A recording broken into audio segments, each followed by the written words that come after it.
السلام عليكم، اهلا بكم في فيديو جديد. لو انت اول مره بتشوف الفيديو ما تنساش تعمل اشتراك في القناه وتفعل الجرس عشان توصلك الفيديوهات اول باول. كمان ما تنساش تشارك الفيديو مع اصحابك لو عجبك الفيديو، وان شاء الله يعجبك الفيديو مقدما. فيديو النهارده هنعرف فيه مع بعض ازاي بنعمل كونفيجريشن للراوتر باستخدام الموبايل، او ازاي بتعمل للراوتر ريست وبتعمل الخطوات كلها. طبعا الخطوات دي بقى بتبقى شامله انك تغير الرقم السري وتتحكم في اسم شبكه الواي فاي، الاعدادات كلها بس من على الموبايل. طبعا في البدايه حضرتك بتكون موصل الراوتر بتاعك على كهرباء زي ما حضرتك شايف، وبتكون الاضاءه معاك ثابته وكل حاجه ثابته، بس انا عشان مفيش اي سلك تليفون ارض داخل هنا فالدي اس ال فاصل، وبالتالي الانترنت فاصل. كل اللي انت هتحتاج دبوس زي ده من اللي هو الرفيع، وتبدا تضغط ضغطه مطوله على الزرار اللي ورا ده لحد ما تلقى كل اللمض معاك فصلت بالشكل اللي حضرتك هتشوفه ده، وغيرت لونها او بدأت انها تفصل وتشتغل تاني. انت بتضغط ضغطة مطولة كده بدأ ان يظهر معاك باللون الاحمر، وبعد كده هيشتغل تاني. تمام. نتأكد بس من اسم الواي فاي عبال ما يحمل. هنا بيقول لك اسم الواي فاي في ظهر الراوتر اللي هو تي داتا كله سمول طبعا. تمام. بتيجي بعد كده تفتح الموبايل بتاع حضرتك عشان تدخل الاعدادات بتاعة الواي فاي، عشان تدخل شبكة الواي فاي بتاعة الراوتر. طبعا انا بعمل لك كل حاجة باصلها، بمعنى ان انت وريتك الاسم الاصلي بتاع الشبكة اللي هو تي داتا كله سمول ده. هنيجي بعد كده نبحث في الواي فاي نشوف الشبكة ظهرت معانا ولا لا. طبعا هي مش تي داتا اللي دي، لا ده هي تي داتا اللي هي كلها سمول هتظهر معاك دلوقتي، بس عشان عاملين ريسيت للراوتر فهي لسه بتحمل.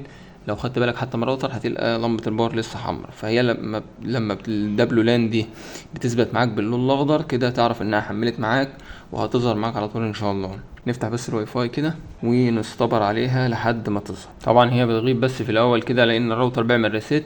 الريسيت ده اللي هو ضبط مصنع، يعني عشان ما تقلقش، لا هو الريسيت بيختلف من راوتر لراوتر، هو الموديل ده بالتحديد بيغيب شوية يعني. لمبة الباور غيرت لونها معانا للون الاخضر، وطبعا الويلان لسه بتظهر معانا اهي. كده الراوتر اشتغل تمام، كده الدبليو لان اشتغلت معانا. نفتح الواي فاي بتاعنا نبدأ نشوف اسم شبكة الواي فاي. طبعا لسه اسم شبكة الواي فاي مظهرش برضو، فنفصل الواي فاي ونشغله تاني علشان نشوفه زي ما انتوا شايفين. تمام. عادي ما تقلقش، كل ده وارد انه يحصل. ظهرت معانا اهي الواي فاي تحت اللي هي تي داتا، نبدأ عليها ضغطة كده. طبعا زي ما انت شايف الواي فاي هنا مديلك اس اس دي بس مش مديلك باسورد. معنى ان مش مديلك باسورد يا معلم يبقى الواي فاي على الاعدادات الافتراضيه بتاعت الشركه بيبقى مفتوح، فهو فتح معانا اهو. نيجي بعد كده بقى ايه، ندخل على اي متصفح وليكن جوجل كروم. بعد كده بنيجي في شريط البحث فوق كده نكتب الاي بي بتاع الراوتر اللي هو 192.168.1.1 ده، يعني 90% هيبقى الباسورد ده الاي بي ده. تمام. بعد كده بدخلك على اليوزر نيم والباسورد بتوع الشركه. وفي الراوتر ده بالتحديد اليوزر نيم والباسورد بتوعه هو ممكن يسحبهم تلقائي، بمعنى ان انت لو موصل كابل الانترنت الارضي وعملت نيكست من هنا على طول هيسحبهم بشكل اوتوماتيك، والنت هيشتغل معاك بدون اي مشاكل. بس لو انت حابب ان انت تاكد وتجيبهم من الشركه بتكلم 3 وحايد اللي هي خدمه العملاء بتاع دوي. بيبقى فيه في الخدمه الصوتيه يعني الاسم المستخدم وكلمه المرور او كلمه السر، بيبعتها لك على رقم الموبايل اللي هو متسجل عندهم تبع الانترنت بتاعك. تمام. ان ما كانش برضو ممكن تجيبهم من على الموقع، او ممكن تجيبهم من الشات بتاع وي، ايا كان يعني ايا كان الطريقه شغاله. تمام. وبيبقى عباره عن مثلا مجموعه ارقام فوق ومجموعه ارقام تحت، انت بعد كده بتعمل نيكست من هنا. تمام. بعد كده بيبدأ يحمل معاك ويدخل في الصفحة اللي هي فيها اعدادات الواي فاي. اول واحدة دي مالكش دعوة بيها، الكرنت اللي هي المنطقة ايجيبت ماشي، مصر مفيش مشاكل.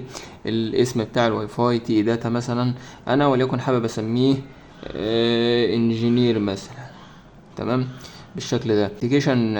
طيب اللي هي نوع الحمايه هنا اوبن سيستم، معناها ان الواي فاي مفتوح، عشان كده انا ما دخلتش رقم سري، لا بتدخل عليها وتختار دبليو بي اي دي اللي هي السلاش دبليو بي اي 2 بالشكل ده. دي المفروض اعلى حماية. عندك الباسورد بقى اللي تحت منه ده اللي هو من 1 ل8. انا مثلا عايز اخليه 1 2، او مثلا اخليه 1 2 4 اصفار مثلا. تمام. وخلينا كمان 1 2 بالشكل اللي حضرتك شايفه ده. تمام. بعد كده بتعمل نيكست من هنا. تمام.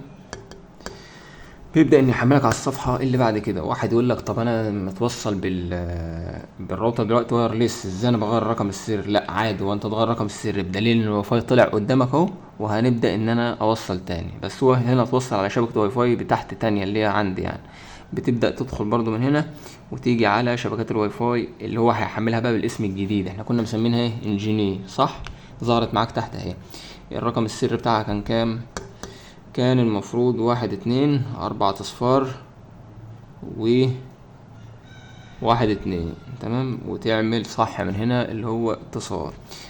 المفروض بيديلك انه متصل بدون انترنت، اتصلوا بدون انترنت. تمام. تيجي على جوجل كروم تاني وتعمل اعادة تنشيط للصفحة اللي هو على IP192. المفروض هيدخلك على صفحة الراوتر. تمام. واقف معاك عند الخطوة اللي هو كان واقف عليها اللي هو بتاعة التثبيت. بتعمل فينش من هنا عادي، وبيدخلك على اليوزر نيم والباسورد بتوع الراوتر.